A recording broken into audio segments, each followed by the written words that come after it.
Qabrda yotib ko'rganlar bor.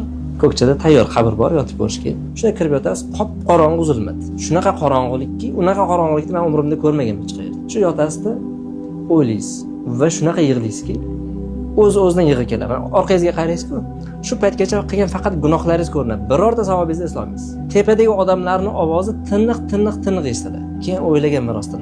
Eshitgan bo'lsangiz, kimdir agar vafot etsa qabrga ko'madi, ko'mgandan keyin tepadagilarning ovozini eshitib turadi deydi-ku. Mana shu joyda yotganman-da, ko'p narsalarni o'ylaganman. Shu chiqqanman qabrdan, yig'laganman. 15 minut yotganman, ko'pmas. Chiqqanman, odamlarga qarasangiz bor-ku, g'alati. Odamlar kulguga tuyulishni boshlaydi. Chunki ular dunyoni g'am bilan bir narsalar qilib yurgan bo'ladi. Keyin o'ziga o'zi aytasiz, yer ostida nima gaplar, yer ustida nima gaplar.